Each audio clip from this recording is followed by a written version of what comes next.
Eh, Selamat malam semuanya. Sebelumnya terima kasih atas kesempatannya yang telah diberikan kepada saya untuk membawakan materi pada webinar akuntansi forensik dan audit investigasi pada malam hari ini. Terima kasih juga kepada audiens yang sudah menyempatkan waktunya untuk hadir dalam webinar kali ini. Nah, pada webinar kali ini saya akan membawakan topik mengenai money laundering atau pencucian uang. Nah, judul pada webinar kali ini adalah Follow the Money, Tracking Down the Laundromat Network.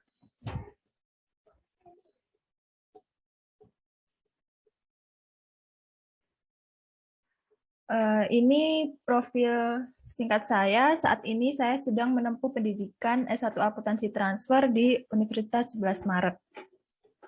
Sebelumnya saya juga pernah menempuh pendidikan D3 Akuntansi di Universitas Airlangga. Next.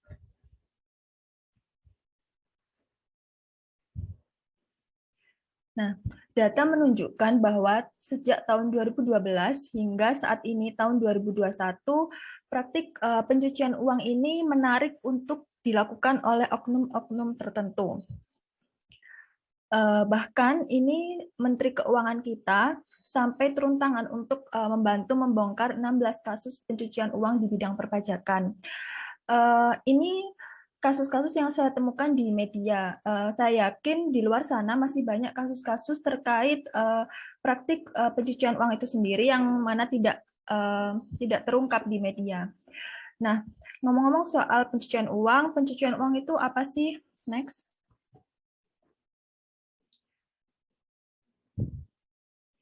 Nah, pencucian uang ini telah diatur dalam Konvensi Wina PBB tahun 1988 pasal 3.1 yang mana pencucian uang adalah pengalihan harta dengan mengetahui bahwa harta tersebut berasal dari setiap pelanggaran yang bertujuan untuk menyembunyikan atau menyamarkan hasil asal-usul harta yang tidak sah. Nah, mungkin agak sulit ya untuk dipahami terkait dengan praktik pencucian uang ini sendiri. Mungkin untuk memudahkan memahami, jadi katakanlah ada oknum A, dia itu memperoleh pendapatan dari hasil tindakan ilegal. Nah, tindakan ilegal ini seperti apa sih? Contohnya, banyak sekali tindakan ilegal, contohnya yang biasa sering kita ketahui adalah korupsi. Kemudian ada juga penyelundupan narkoba, jual beli narkoba, kemudian ada juga jaringan prostitusi, human trafficking, dan lain sebagainya. Nah, hasil dari tindakan tersebut itu merupakan pendapatan yang ilegal. Nah, pendapatan ilegal tadi apabila otoritas pajak atau aparat hukum ini mengetahui bahwasannya kita telah mendapatkan hasil dari tindakan ilegal tersebut, kita akan dengan mudah tertangkap, kemudian kita akan dengan mudah diadili oleh hukum. Nah, bagaimana caranya agar oknum ini pendapatan yang diperoleh oleh oknum ini tidak dapat diketahui oleh mereka, tidak dapat diketahui oleh aparat hukum, otoritas pajak, dan tidak dapat diketahui oleh publik. Nah, mereka melakukan yang namanya pencucian uang ini sendiri. Seperti kita itu biasanya kan kita mencuci baju yang kotor. Nah, kenapa dicuci? Agar baju ini kan bersih. Nah, sama. Kenapa uang ini kok dicuci gitu kan ya? Agar uang ini tuh bersih. Nah, setelah uang ini bersih, barulah si oknum-oknum ini akan menggunakan hasil pendapatannya tadi untuk melakukan investasi, misalnya dengan membeli properti atau dengan membeli aset-aset yang lain yang memberikan return yang lebih besar, seperti itu. Next. Lalu, mengapa sih oknum ini tuh melakukan praktik pencucian uang? Tadi sempat disinggung bahwasanya tindakan ilegal, di sini ada contoh misalnya jual beli senjata, kemudian suap, kemudian ada juga jual beli narkoba, itu kan merupakan tindakan ilegal. Nah, hasil dari tindakan ilegal tersebut pendapatannya itu agar tidak terdeteksi dari aparat hukum, kemudian untuk menghindari penuntutan dan penyitaan dari keuntungan ilegal tersebut. Jadi ketika suatu kegiatan ilegal tersebut menghasilkan keuntungan dengan nilai yang besar, kan sebagai individu yang terlibat itu bagaimana caranya agar keuntungan ini tidak terdeteksi oleh pihak-pihak yang berwajib. Nah, maka dari itu oknum-oknum ini melakukan praktik money laundering ini. Jadi tujuan pencucian uang itu adalah singkatnya adalah untuk menghindari adanya deteksi dari pendapatan yang telah kita peroleh dari hasil tindakan ilegal tersebut. Nah, dengan demikian, untuk melakukan praktik pencucian uang itu sendiri adalah si oknum ini akan memutuskan hubungan antara dirinya sendiri dengan hasil-hasil pendapatan yang mereka peroleh, yang nanti akan saya jelaskan lebih rinci mengapa mereka memutuskan hubungan antara diri mereka sendiri dengan pendapatan yang mereka peroleh, seperti itu. Next. Nah, lalu apa saja sih red flag atau indikasi-indikasi yang mana kita misalnya sebagai otoritas pajak, aparat hukum itu sekiranya mengetahui bahwa suatu misalnya pejabat atau oknum-oknum itu tadi itu melakukan praktik pencucian uang. Nah, ada beberapa indikasi. Yang pertama itu bahwasanya si oknum ini tidak memberikan dokumentasi atas transaksi tertentu yang dilakukannya serta tidak bersedia untuk memberikan informasi latar belakang pribadi saat membuka rekening atau akun. Jadi ini berkaitan dengan yang saya sebutkan sebelumnya, bahwasannya mereka akan memutuskan hubungan antara dirinya sendiri dengan pendapatan yang mereka peroleh. Jadi ketika mereka mendapatkan pendapatan dari tindakan ilegal mereka katakanlah mereka akan menaruh uangnya di lembaga keuangan, katakanlah bank. Nah, ketika mereka menyetorkan uangnya, itu mereka nggak akan dengan mudah untuk memberikan data-data diri mereka. Jadi mereka akan menggunakan misalnya data orang lain, atau kemudian bahkan mereka bisa memalsukan data-data tersebut. Jadi mereka menggunakan pihak ketiga, atau yang penting mereka tidak menggunakan data pribadi mereka. Kenapa? Karena kalau mereka menggunakan data pribadi mereka, sama saja pihak aparat hukum atau otoritas pajak itu akan dengan mudah untuk melacak praktik pencucian uang mereka. Nah, kemudian yang kedua yaitu indikasinya adalah transfer dikirim atau diterima dari atau ke rekening yang berbeda dari orang yang sama. Kemudian transaksi atau aktivitas keuangan yang tidak biasa. Jadi katakanlah si oknum ini tadi misalnya pegawai biasa dengan gaji yang misalnya UMR, tiba-tiba dia katakanlah mendapat dari hasil tindakan ilegalnya mendapatkan pendapatan yang lebih besar, bahkan melampaui dari yang nggak wajar lah, istilahnya nggak wajar.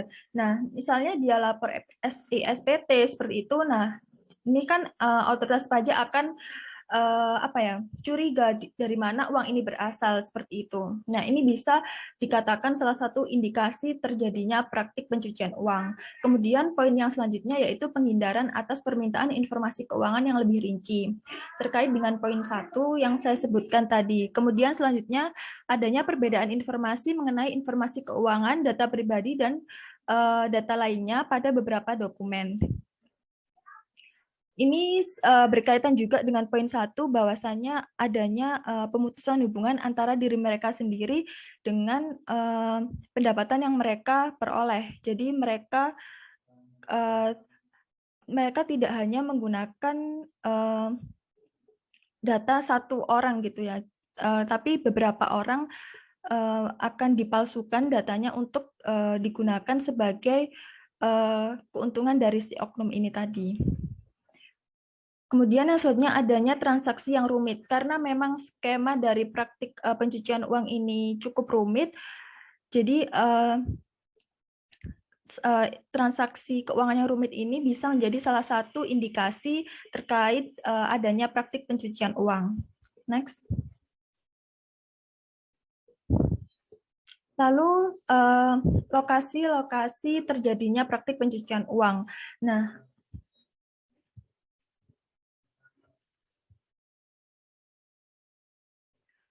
di sini lokasi itu ada 3. Ini terkait juga dengan skema yang terjadi yang dilakukan pada praktik pencucian uang itu sendiri. Nah, pada dasarnya praktik pencucian uang ini terjadi di mana-mana dan ditemukan di area yang paling tidak terduga. Apalagi di era sekarang itu munculnya cryptocurrency, Bitcoin itu apa ya, semakin mempersulit atau melacak praktik pencucian uang ini. Karena para oknum ini akan memindahkan dana yang diperoleh dari dana itu berasal ke negara lain atau ke lokasi lain, misalnya dengan menggunakan bank atau perusahaan cangkang atau perantara lembaga keuangan yang lain. Nah, dengan demikian publik itu tidak akan menyadari atau sulit menyadari fakta bahwa mereka telah melakukan praktik pencucian uang. Nah, umumnya memang para oknum ini akan melakukan pencucian uang dengan cara mencari negara atau sektor yang memiliki resiko rendah untuk terdeteksi karena lemahnya atau tidak efektifnya praktik anti money laundering itu sendiri. Nah, di sini saya membagi 3 lokasi. Ini terkait dengan skema dari praktik money laundering itu sendiri. Yang pertama yaitu placement atau penempatan. Nah, di sini itu jadi dana dari yang pada lokasi placement ini, dana itu berasal dari di mana transaksi itu dilakukan. Jadi katakanlah di Indonesia ya. Jadi placement ini dananya itu masih tersimpan di Indonesia, masih tersimpan di mana transaksi itu dilakukan. Kemudian pada lokasi yang kedua yaitu berkaitan dengan tahap layering. Di sini itu dana dari yang tadi di Indonesia katakanlah itu sudah dipindahkan di negara-negara atau di tempat lain. Nah, katakanlah ini ada perusahaan offshore misalnya atau pusat bisnis regional yang besar atau pusat perbankan dunia. Jadi dari Indonesia tadi dana itu udah dipindahkan misalnya kita oknum tadi punya perusahaan offshore di negara-negara yang mana negara tersebut itu tax haven atau negara-negara yang pajaknya itu rendah atau dapat dikatakan pajaknya itu 0. Selain itu juga negara-negara yang apa ya, praktik hukumnya itu rendah. Jadi dalam hal pembentukan perusahaan itu tidak memerlukan persyaratan yang rumit sehingga akan dengan mudah bagi oknum ini untuk membentuk perusahaan offshore atau perusahaan cangkang ini di negara tersebut. Jadi dana ini di tahap 2 ini sudah berpindah dari yang awalnya di Indonesia, kemudian dana tersebut akan dipindahkan di perusahaan offshore tersebut.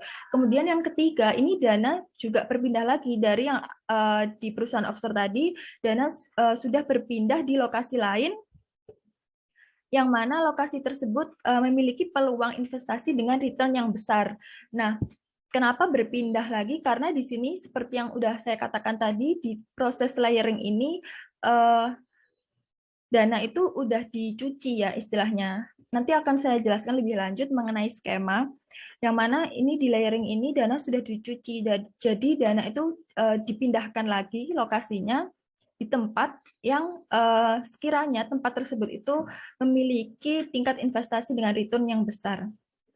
Bisa juga dana tersebut kembali lagi ke tempat dana itu berasal. Seperti itu. Next. Nah, ini mengenai skema terjadinya praktik pencucian uang itu sendiri. Nah, di sini digambar, di sini kan uangnya itu diperoleh ya, pendapatan tadi diperoleh dari hasil tindakan ilegal. Kemudian di sini masuk ke tahap 1. Tahap 1 yang mana uang tersebut, oknum ini akan menempatkan uang tersebut di lembaga keuangan, katakanlah bank. Jadi uang tersebut disimpan di bank. Kemudian Jadi kalau misalnya oknum tadi menyimpan uang di bank, seperti yang sudah saya katakan, akan dengan mudah dilacak bahwasanya uang dari mana ini, kok tiba-tiba ada uang segini, apa namanya, istilahnya itu tidak wajar gitu ya, tidak wajar. Apalagi tadi contohnya misalnya pegawai biasa dengan gaji UMR tiba-tiba dapat uang 500 juta gitu. Dari mana ini? Nah, misalnya pihak otoritas pajak itu akan dengan mudah kan melacak gitu.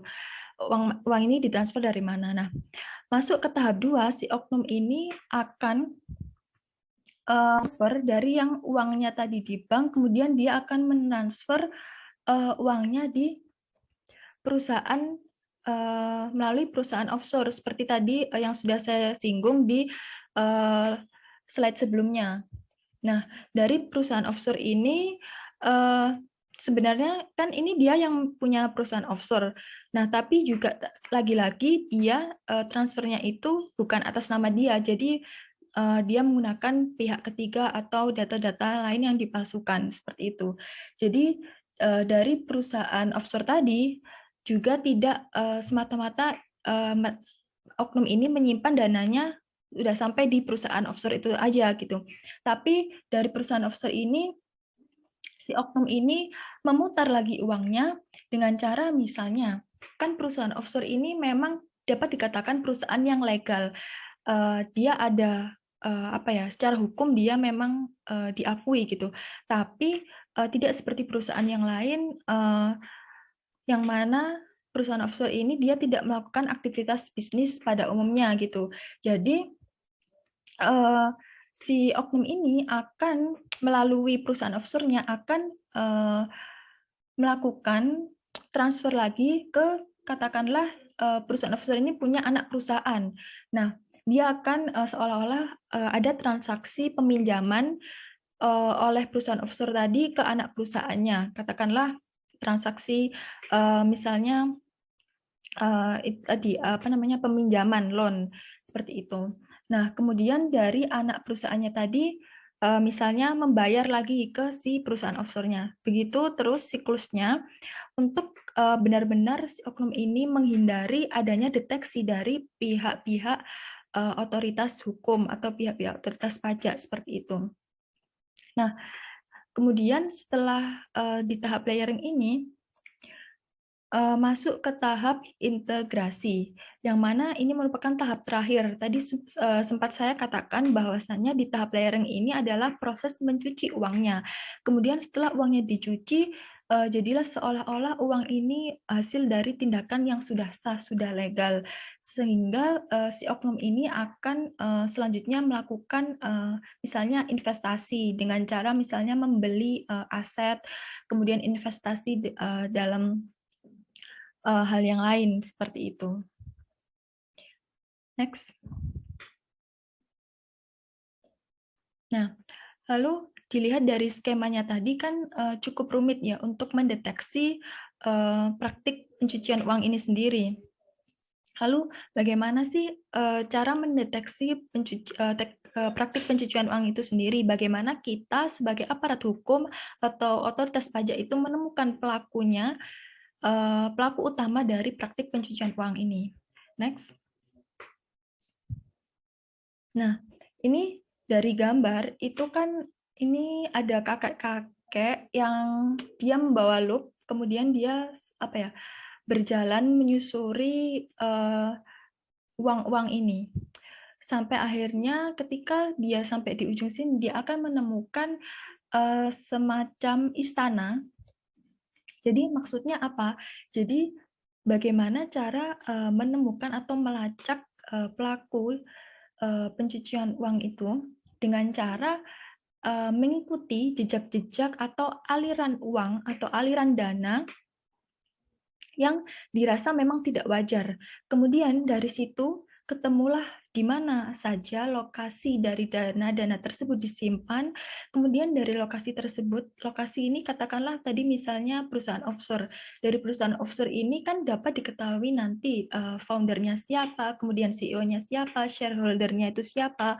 Nah, nanti dari situ bisa terdeteksilah orang-orang itu. Nah, tapi tidak sampai situ. Seperti yang saya katakan sebelumnya, bahwasannya mereka si oknum pelaku utama ini tidak akan memberikan identitasnya yang asli. Nah, tapi dari nama-nama dari misalnya tadi pemimpin perusahaan offshore-nya tadi akan diketahui dan juga bisa dikaitkan antara satu dengan yang lain. Kemudian nanti ketemulah si Mr. X ini sebagai pelaku utama dari praktik pencucian uang. Next. Lalu apa sih pendekatan mengikuti uang tadi, mengikuti aliran uang atau yang biasa dikenal dengan follow the money. Nah, pendekatan follow the money ini di US mengenal follow the money sebagai pendekatan anti pencucian uang atau yang dikenal dengan anti money laundering atau biasa disingkat dengan AML. Pendekatan ini diperkenalkan secara formal oleh PBB tahun 1988 dalam Konvensi Wina. Di Indonesia sendiri, pendekatan follow the money diatur dalam Undang-Undang Nomor 25 Tahun 2003 tentang tindak pidana pencucian uang. Nah, singkatnya, pendekatan follow the money ini adalah mendahulukan dalam hal mencari uang atau harta kekayaan hasil tindak pidana dibandingkan dengan mencari siapa pelakunya. Kemudian, dari hasil tindakan pidana tersebut dapat mengarahkan kepada pelaku yang melakukan tindak pidana tersebut atau tindakan ilegal tersebut.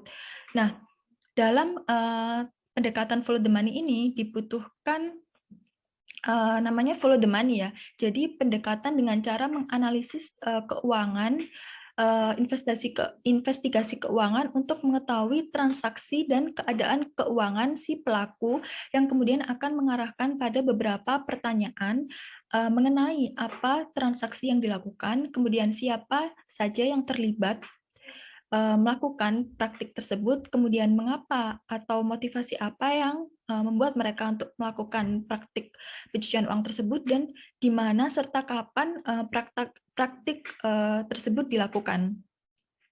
Nah, pelacakan keuangan ini, follow the money ini, untuk mengetahui sumber dana yang kemudian untuk mengetahui selain untuk mengetahui oknum pelaku utama, itu juga untuk mengetahui siapa saja yang terlibat, siapa saja yang menikmati hasil dari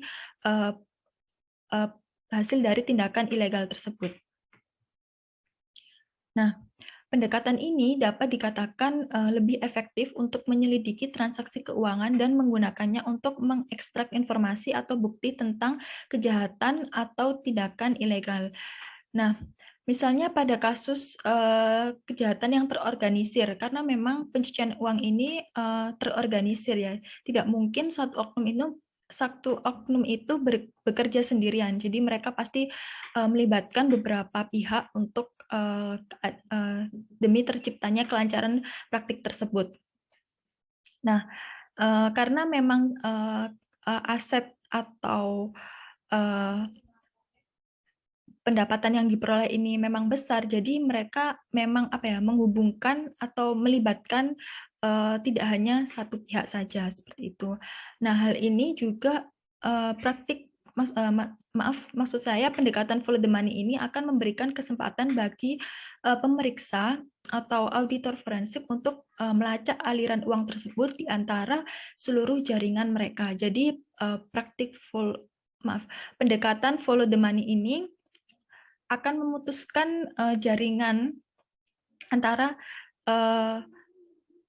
pihak-pihak yang terlibat dalam praktik pencucian uang seperti itu. Nah, selain pendekatan follow the money, ada yang namanya itu pendekatan follow the suspect. Tapi dibandingkan dengan follow the money, follow the suspect ini dapat dikatakan lebih sulit. Jadi memang follow the money ini dapat dikatakan sebagai pendekatan yang efektif untuk melacak praktik pencucian uang. Next. Nah, mengapa sih kita harus lakukan pendekatan follow the money untuk melacak praktik pencucian uang. Nah, di sini ada beberapa poin. Yang pertama adalah terkait dengan penyitaan aset kriminal. Jadi, follow the money ini akan mengarahkan penyelidik ke aset para oknum, yang mana mungkin aset tersebut disimpan di berbagai lokasi. seperti yang sudah saya sebutkan, bahkan tidak hanya di negara di mana dana itu berasal, tapi juga di luar negara tersebut, seperti itu. Dan menelusuri transaksi keuangan ini akan mengungkapkan bagaimana hasil kejahatan mereka itu di prosesnya itu dapat dilakukan dan di mana aset tersebut kemudian dimanfaatkan. Kemudian yang kedua adalah mengidentifikasi motif dan hubungan dengan orang dan lokasi pencucian uang. Seperti yang sudah sempat disinggung bahwasanya dengan melakukan pendekatan follow the money ini, mereka tidak hanya akan menemukan berapa aset, berapa pendapatan yang dari hasil tindakan ilegal yang diperoleh, tapi juga apa sih motif si oknum ini untuk melakukan praktik pencucian uang. Kemudian juga mengetahui pihak-pihak siapa saja yang terlibat. Kemudian yang ketiga, follow the money bukan hanya tentang uang. Sama dengan poin 2, bahwasanya memang ketika penyelidik ini mengetahui adanya transaksi keuangan yang tidak wajar gitu, penyelidik ini tidak hanya berhenti pada transaksi tersebut, tidak semata-mata soal apa ya, memang transaksi ini tidak wajar, tapi menelusuri dari transaksi tersebut kenapa bisa sampai tidak wajar, seperti itu. Kemudian yang keempat yaitu pendekatan follow the money ini lebih mobile, fleksibel, dan terintegrasi ke dalam jaringan kriminal internasional. Karena memang tadi sempat kan dijelaskan lokasi dari dana ini disimpan itu tidak hanya di negara di mana dana itu berasal, tapi juga sampai ke luar negeri. Jadi dengan pendekatan follow the money ini akan memudahkan bagi para penyelidik untuk saling bekerja sama dengan negara di mana perusahaan offshore tadi berada. Jadi saling terintegrasi antara penyelidik di negara satu dengan negara yang lain, seperti itu. Next. Kemudian apa sih peluang untuk menggunakan pendekatan follow the money ini sebagai metode untuk mengungkap atau melacak praktik pencucian uang. Nah, di sini yang pertama adanya bukti transaksi keuangan yang sulit dihancurkan. Memang tadi kan memang follow the money ini kan kita menelusuri dulu hasil dari tindakan ilegal tersebut. Bukti transaksi, katakanlah bukti dari yang diperoleh dari bank. Itu tidak akan dengan mudah dihancurkan oleh si oknum. Beda kalau misalnya kita langsung mencari, melacak siapa si oknumnya. Mereka akan dengan mudah misalnya kabur dari satu lokasi ke lokasi yang lain. Tapi kalau bukti transaksi ini akan dengan mudah dilacak. Katakanlah tapi memang harus ada bantuan dari satu pihak dengan yang lain. Katakanlah misalnya bank. Ya, memang kita si penyelidik ini akan meminta bantuan pihak bank untuk menyelidiki atau misalnya memberikan rekening koran seperti itu. Dari situ akan ketahuan transaksi dengan jumlah berapa yang ditransfer dari rekening si oknum ini ke rekening lain yang sekiranya nilai tersebut dirasa tidak wajar seperti itu. Kemudian dari sisi misalnya perusahaan offshore-nya tadi, kita kan pasti mereka juga menggunakan rekening untuk saling transfer. Nah, kita juga bisa minta bantuan bank dari si perusahaan offshore ini untuk meminta atau dibukakan bukti transaksinya seperti itu. Kemudian yang kedua, jangkauannya lebih luas karena ya tadi berkaitan dengan yang sudah disebutkan di slide sebelumnya, lebih mobile dan lebih fleksibel. Karena memang praktik pencucian uang ini bisa dikatakan tindakan ilegal yang sudah bisa dilakukan sampai ke internasional seperti itu. Jadi memang si oknum ini tidak hanya dipraktikkan di negara tempat dana tersebut berasal, tapi mereka sudah sampai menyimpannya di negara-negara yang mana sekiranya memang peraturan atau hukumnya tidak begitu kuat seperti itu. Namun memang setiap pendekatan itu atau metode-metode itu pasti ada positif negatifnya. Nah, di sini tantangan dari pendekatan follow the money itu sendiri adalah yang pertama yaitu kejaksaan cenderung menggunakan dakwaan secara berlapis dengan dakwaan pertama yaitu tindak pidana korupsi dan dakwaan kedua yaitu tindak pidana pencucian uang. Padahal tindakan ilegal antara korupsi dan pencucian uang ini berbeda seperti itu. Lalu yang kedua yaitu penyelidikan keuangan atau follow the money. Ini membutuhkan waktu, uang dan tenaga yang besar karena memang untuk perolehan buktinya itu tidak mudah atau membutuhkan waktu yang cukup lama untuk bisa mengungkap fakta-fakta tadi, apalagi jika sampai sudah keluar dari lokasi di mana negara itu berasal, kan pasti setiap aparat yang bertugas itu pasti akan membutuhkan aparat dari di mana negara, di mana uang tersebut atau dana tersebut itu disimpan di luar negeri tadi. Pasti mereka juga membutuhkan bantuan dari pihak aparat negara tersebut. Jadi memang membutuhkan waktu dan tenaga yang besar seperti itu. Next. Nah, ini ada data bahwasannya praktisi hukum tindak pidana pencucian uang itu menyebutkan praktik follow the money itu tidak sulit untuk dilakukan. Namun yang mempersulit proses investigasi adalah koordinasi antar lembaga. Jadi memang sangat dibutuhkan adanya integrasi antara satu pihak dengan yang lain, mulai dari analis keuangan, kemudian aparat hukum, kemudian otoritas pajak, kemudian auditor forensik, dan lembaga penyelidik lainnya harus satu visi untuk sama bahwasannya pendekatan follow the money ini merupakan pendekatan yang efektif untuk dilakukan dalam hal melacak praktik pencucian uang. Seperti itu. Next. Nah, kemudian bagaimana sih peran auditor forensik untuk melacak praktik pencucian uang ini? Nah, di sini ada beberapa perannya, yaitu yang pertama ada predication, yang mana ini terkait dengan indikasi bahwasannya auditor forensik itu harus peka terhadap situasi yang sedang terjadi. Dia harus tahu kapan indikasi itu memang muncul. Jadi si auditor forensik ini harus mengetahui, harus merasakan bahwa inilah salah satu contoh indikasi terkait dengan praktik pencucian uang. Karena tanpa adanya indikasi tersebut, tidak mungkin nanti kemudian auditor forensik akan melakukan tahap-tahapan yang selanjutnya untuk melacak.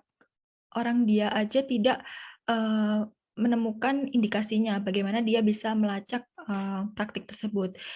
Kemudian yang kedua, setelah dirasa ada indikasi, kemudian dia merumuskan hipotesis bahwasanya apakah memang benar terjadi praktik pencucian uang, kemudian siapa saja yang terlibat, kemudian di mana saja lokasi dana tersebut tersimpan, kemudian sejak kapan praktik tersebut dilakukan, seperti itu. Kemudian setelah itu mereka, si auditor forensik ini, tapi tentunya dengan bantuan pihak lain akan melakukan proses penyelidikan bukti, yang mana mereka untuk mengungkapkan fakta-fakta bahwasanya memang benar satu oknum itu telah melakukan praktik pencucian uang. Dengan bukti tersebut terkumpul, maka tahap selanjutnya peran auditor forensik adalah menguji keandalan dari bukti tersebut. Apakah memang benar selaras dengan hipotesis atau indikasi yang telah ditentukan sebelumnya. Di situ auditor forensik menganalisis secara detail terkait antara satu bukti dengan bukti yang lain, mulai dari bukti keuangan, bukti apapun yang dirasa memang menuju pada praktik pencucian uang atas suatu oknum.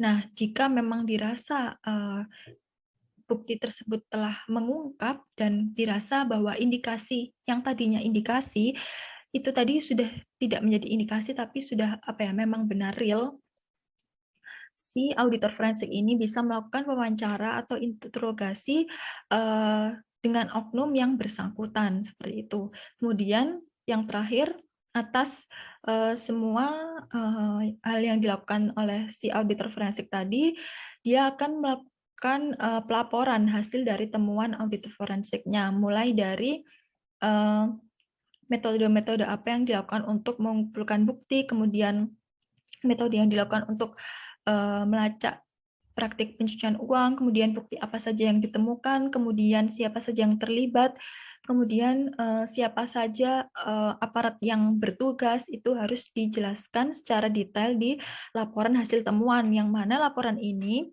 nanti outputnya akan digunakan untuk sebagai bukti di pengadilan, seperti itu. Next. Demikian yang dapat saya sampaikan. Mungkin ada yang bertanya, dipersilahkan. Saya boleh bertanya tidak? Ya, silakan. Gini Mbak, sebenarnya bagaimanakah sih peran dari auditor forensik itu dalam praktek pencucian uang sebenarnya tuh? Lalu seberapa besar sih peran data keuangan nih dalam praktek, dalam melacak praktik pencucian uang tersebut gitu? Makasih. Terima kasih untuk pertanyaannya. Untuk peran dari auditor forensik itu sendiri, tadi sudah sempat saya singgung bahwasanya sih yang paling penting adalah auditor forensik ini harus peka terhadap suatu peristiwa. Jadi dia harus, yang pertama itu yang paling penting adalah dia harus bisa menemukan indikasi terjadinya praktik pencucian uang itu sendiri. Karena kalau si auditor forensik ini tidak mampu untuk merasakan adanya indikasi, maka dia juga tidak bisa melakukan tahap-tahap yang selanjutnya, seperti itu.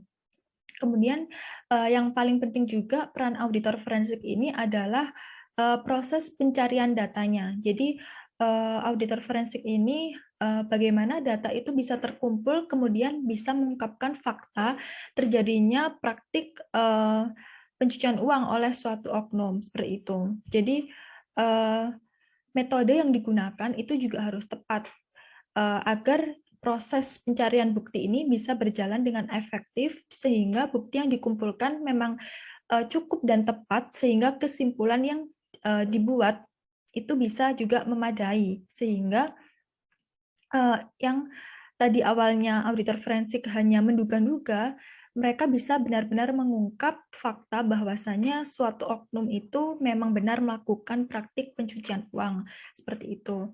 Kemudian terkait dengan pentingnya data keuangan ya untuk melacak praktik pencucian uang.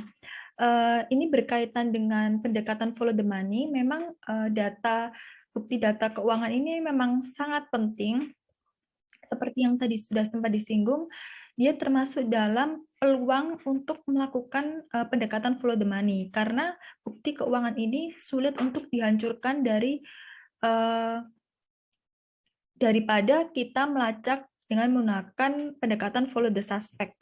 Karena apa? Memang kan seperti yang kita ketahui kalau data keuangan, transaksi keuangan itu dia itu tersimpan di sistem ya. Jadi sulit untuk sekedar menghapus gitu. Kalaupun kita menghapus, dia pasti masih tersimpan di suatu lokasi di sistem tersebut. Nah, misalnya kita dengan bantuan menggunakan teknik digital evidence untuk menemukan bukti tersebut itu masih bisa terungkap. Nah, jadi memang penting banget untuk kita bisa menemukan dulu terkait dengan data-data transaksi yang dirasa tidak wajar, yang mana nanti data ini akan mengarahkan kita tentang siapa sih yang melakukan transaksi ini, siapa saja yang terlibat, kemudian dana ini itu digunakan untuk apa, dan dana ini itu tersimpan ditransfer kemana saja, seperti itu.